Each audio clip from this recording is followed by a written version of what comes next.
Cabinet मंत्री प्रताप सिंह खाचरियावास ने BJP पर निशाना साधा है। खाचरियावास ने आरोप लगाया कि बीजेपी राहत कैंपों की सफलता से घबरा गई है। जैसे जैसे चुनाव नजदीक आ रहे हैं वो दंगा फैलाने का प्लान कर रही है। सुनिए। बीजेपी के पास एक शॉर्टकट एजेंडा है वोट लेने के लिए कि दंगे फसाद राजस्थान में शुरू करा दो। जैसे जैसे चुनाव नजदीक आएंगे बीजेपी ने ये प्लान कर लिया है बीजेपी कार्यालय में बैठकर कि वो दंगा प्लान कर रही है। पूरे राजस्थान के हर शहर में बीजेपी सुनियोजित तरीके से षड्यंत्र करके दंगे करने का प्लान कर रही है। उसी प्लान के रास्ते पर बीजेपी चल रही है।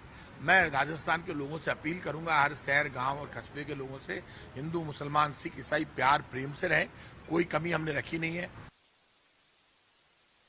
तो उधर कैबिनेट मंत्री प्रताप सिंह खाचरियावास ने महंगाई राहत शिविर को लेकर बीजेपी पर निशाना साधा। उन्होंने कहा कि बीजेपी के लोगों को दिक्कत हो रही है, बीजेपी नहीं चाहती कि महंगाई से जनता को मुक्ति मिले। तो वहीं बीजेपी नेता अरुण चतुर्वेदी ने भी खाचरियावास पर जमकर पलटवार किया। बोले आप मंत्री होने के नाते भी कैबिनेट में अपने दायित्वों को अंजाम नहीं दे पाते हैं। आप भी सुनिए। और बीजेपी के नेता और कार्यकर्ता जिस तरह से क्रिएट कर रहे हैं पोजीशन, उससे एक बात साफ होगी, वो महंगाई से मुक्ति चाहते ही नहीं है। इस देश को महंगाई के रास्ते पर ले जाने का काम बीजेपी ने किया है।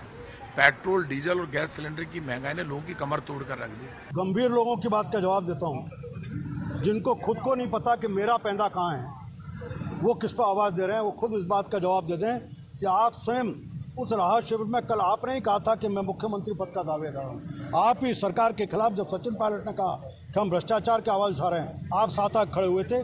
सरकार में मंत्री होने के बाद भी आप अपनी मंत्री के नाते दायित्वों का कैबिनेट में पूरी तरह अंजाम नहीं दे सकते। आज उसके बाद सड़क पर बोलते हो, ये आपके दोहरे चरित्र को प्रकट कर।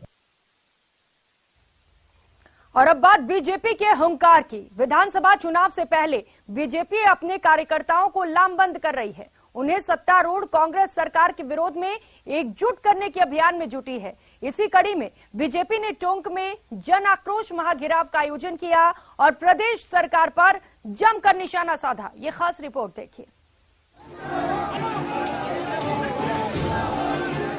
टोंक के रामलीला मैदान में बुधवार को बीजेपी ने प्रदेश सरकार के खिलाफ जन आक्रोश महाघेराव किया।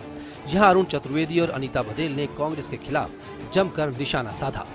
मंदिर के पुजारियों कहते हैं उनका आदमी कर रहा है। कहीं भी इस राजस्थान की धरती पर तुष्टीकरण की पराकाष्ठा ये कि आपने पीएफआई को कोटा में रैली निकालने की अनुमति दी, उसका परिणाम हुआ कहीं कन्हैया का सिर्फ घर से अलग होता है, कहीं करौली की घटना होती है, कहीं बारां की घटना होती है, कहीं जोधपुर की घटना होती है।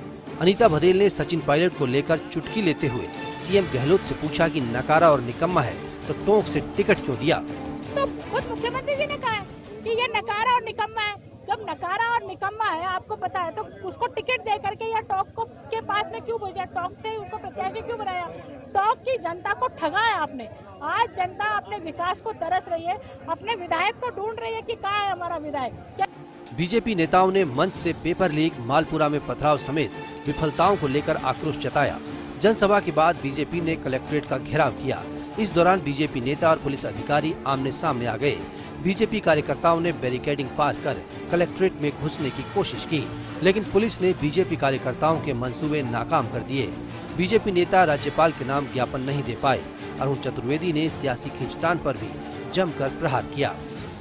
राज्यपाल महोदय को भेजना चाहते थे, लेकिन मुख्यमंत्री जी के राज में प्रमुख विपक्षी दल को भी ज्ञापन लेने की फुर्सत उनके प्रशासन को नहीं। उन्होंने कहा कि हम नहीं हटने वाले। ऐसी स्थिति में पुलिस ने गिरफ्तार करके उनको यहाँ एक जगह लाकर रिहा किया है। ऐसा आंदोलन लगातार रहेगा जब तक सरकार इस सरकार को हटा नहीं लेते, तब तक हम विश्राम में। गौरतलब है कि जन आक्रोश महाघेराव को लेकर बीजेपी कार्यकर्ता अरसे से तैयारियों में जुटे हुए थे। पार्टी पदाधिकारी, जनप्रतिनिधि बैठकों के जरिए ज्यादा से ज्यादा संख्या में कार्यकर्ताओं को कार्यक्रम स्थल तक लाने की अपील कर रहे थे। वहीं पार्टी पदाधिकारियों ने पीले चावल बांटकर भी कार्यक्रम के लिए निमंत्रण दिया था, जिसका व्यापक असर देखने को मिला।